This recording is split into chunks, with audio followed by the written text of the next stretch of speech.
In 1969, the United States Air Force accepted a pilot into its program who had flat feet, mild color vision deficiency, and a physique that would not have impressed anyone at a military fitness evaluation.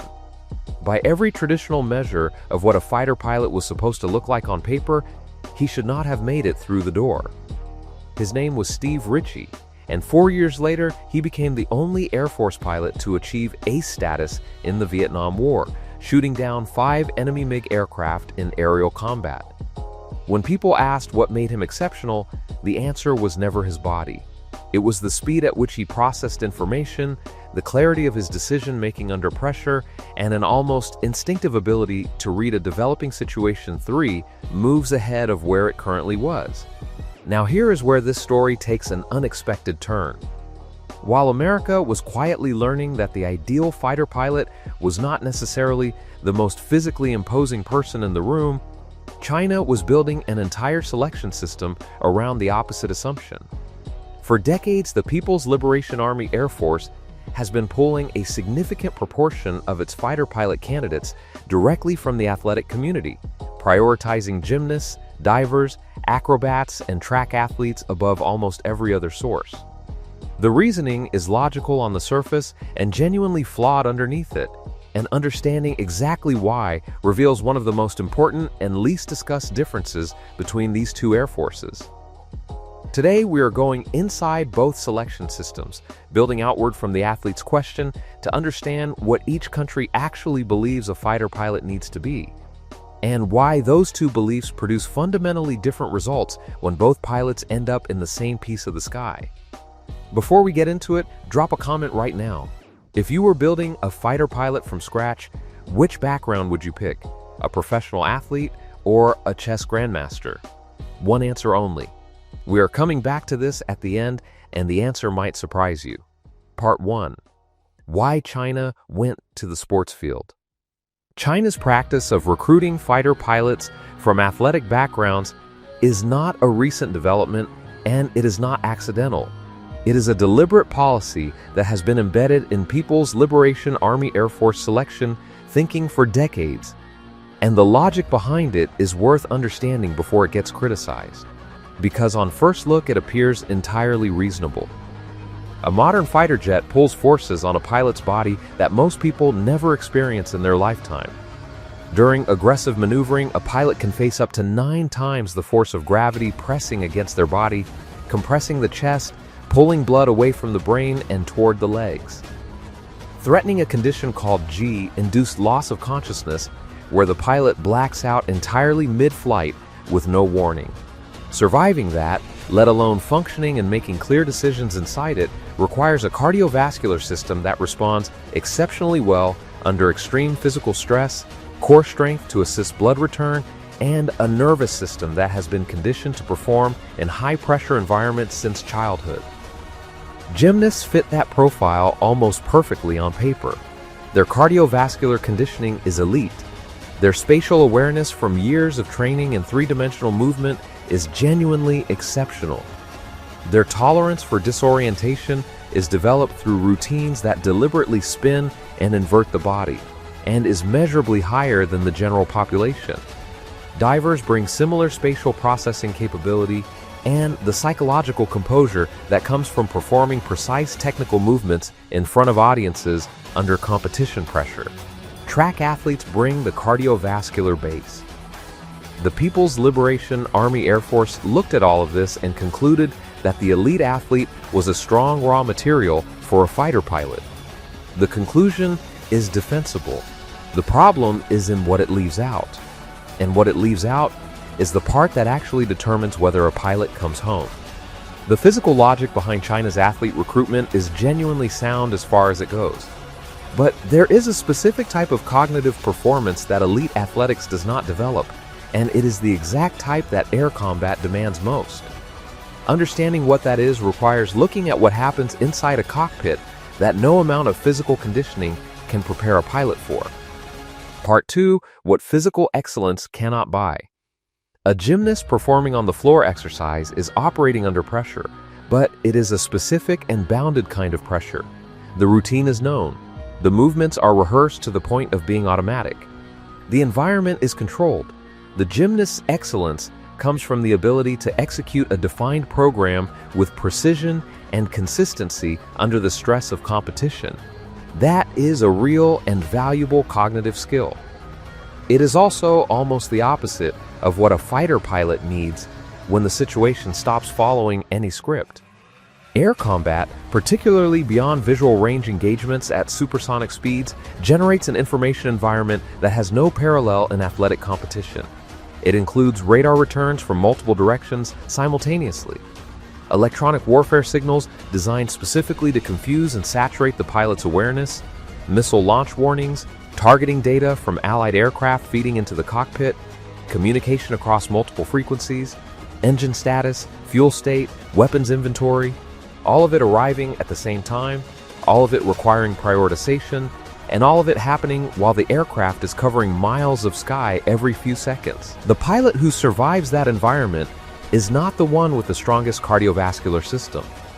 It is the one who can organize competing streams of information under extreme stress, identify what matters most in the next 3 seconds, make a decision on incomplete data, and then immediately start processing what comes after that decision. This is not a physical skill, it is a cognitive one. And it is a cognitive skill that elite athletic training does not reliably develop because elite athletic training optimizes for a completely different mental environment, one of precision execution rather than open-ended adaptation. There is a documented case from the early years of People's Liberation Army Air Force jet operations where a pilot with an outstanding athletic background and exceptional physical scores struggled consistently in training scenarios that introduced unexpected variables. His aircraft handling was superb. His physical endurance was among the best in his cohort. But the moment a scenario deviated from the expected profile, his decision-making speed dropped significantly. He was executing beautifully inside a framework. He had difficulty building a new framework under pressure. That gap between execution excellence and adaptive decision-making is the gap that China's athlete-heavy recruitment has persistently bumped against. China is aware of this limitation and has been working to address it.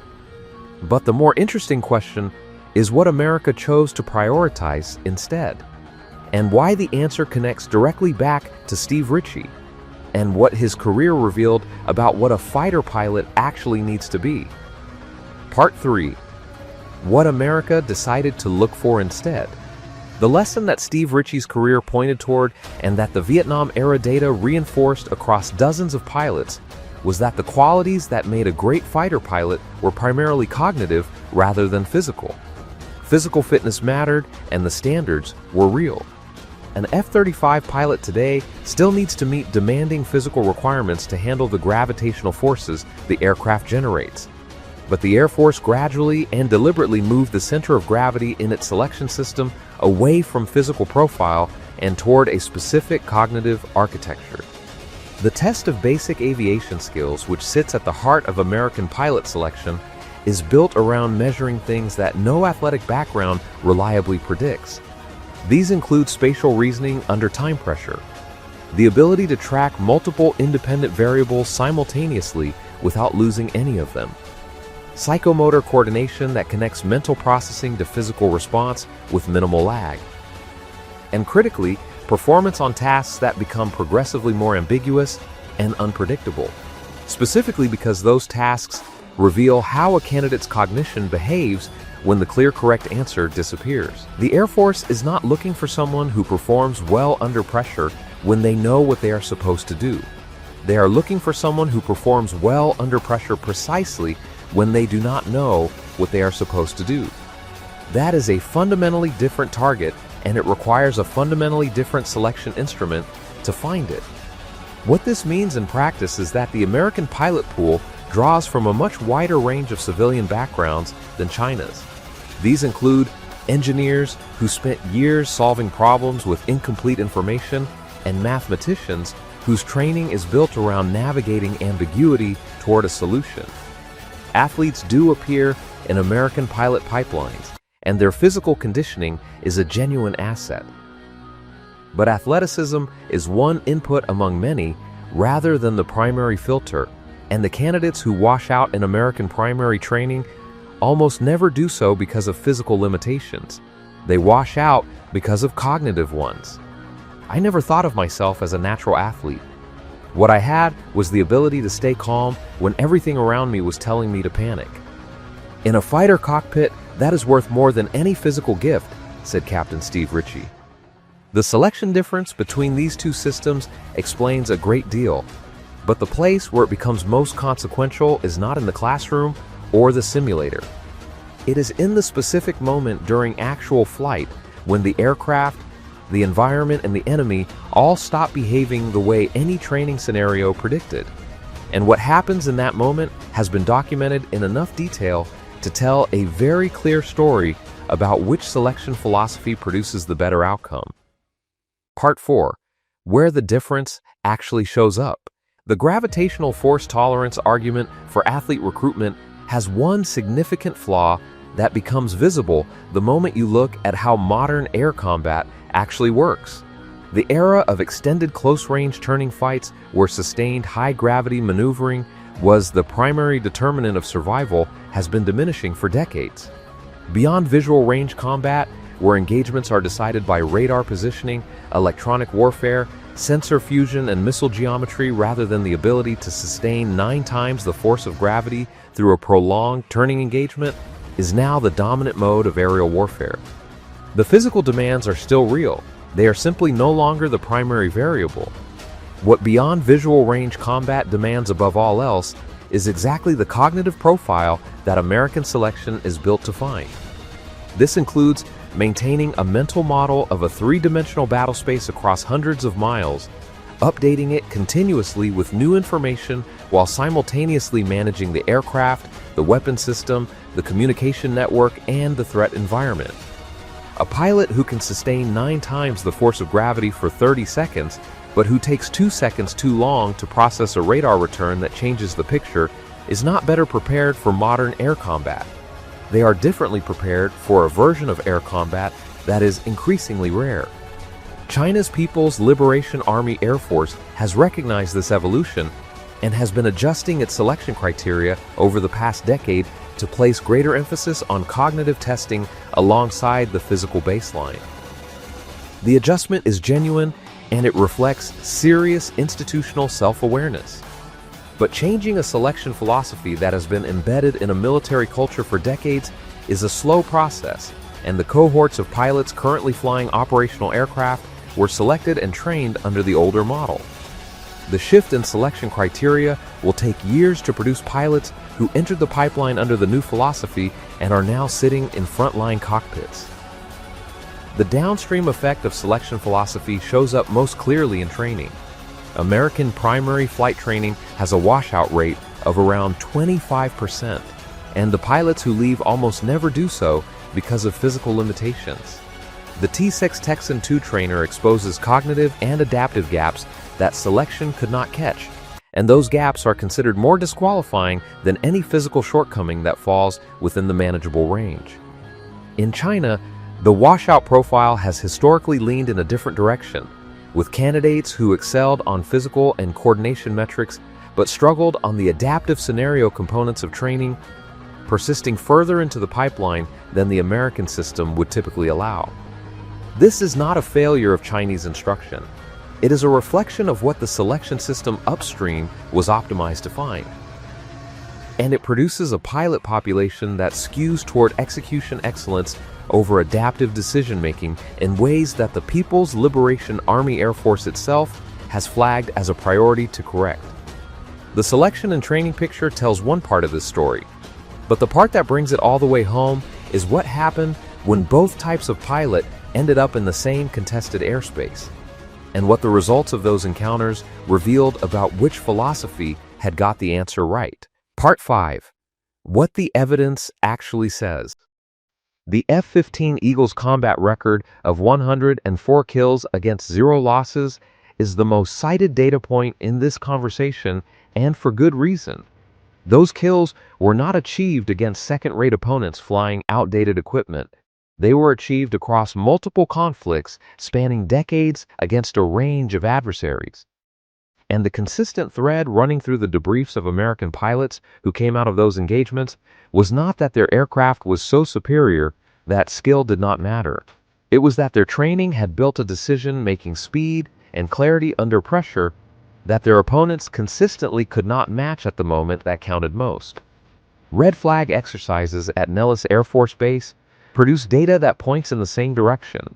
When American pilots run those exercises against aggressor squadrons flying adversary tactics at full intensity, the performance gap that consistently emerges is not between pilots who can handle high gravitational forces and those who cannot. It is between pilots who can build and update a mental model of a chaotic, rapidly evolving battle space faster than their opponent, and those who fall behind that curve and never catch up. The F-35 recording a 15-to-1 kill ratio in those exercises is a product of a selection and training system built around that specific cognitive target. China's pilot program has produced skilled, dedicated, and physically exceptional aviators. The People's Liberation Army Air Force is not a second-rate organization, and its pilots are not second-rate professionals. What the athlete-heavy selection model has consistently produced is a pilot pool that is physically elite and cognitively capable within defined scenarios, but that has shown a systematic gap in the open-ended adaptive performance that modern aerial combat demands most.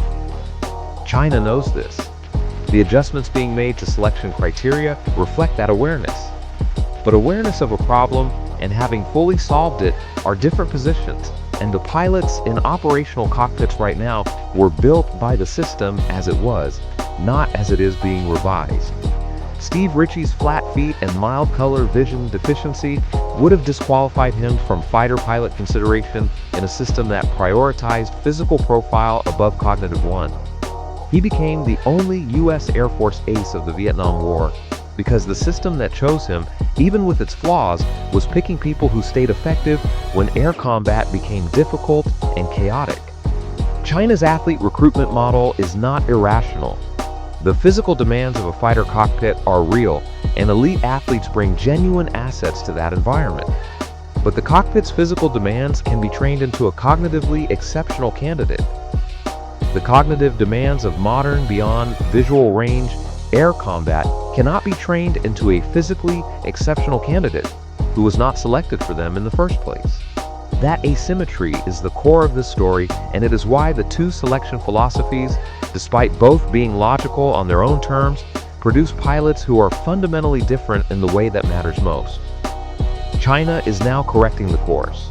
The selection adjustments are real, and the investment in more cognitively demanding training is genuine. But the pilots sitting in J-20 cockpits today were selected and built by the model that came before those corrections. And the pilots sitting in F-35 cockpits today are the product of a system that has been selecting for adaptive cognitive performance since before most of them were born, and that has been refining that selection through 30 years of actual combat feedback. The athlete makes a great body for a cockpit, but America decided a long time ago that what it actually needed was a great mind. Now I want to know if your answer at the start changed. Athlete or chess grandmaster? Drop it in the comments. And tell me this as well. Do you think China's selection corrections arrive in time to matter before the F-47 enters service and resets the entire conversation?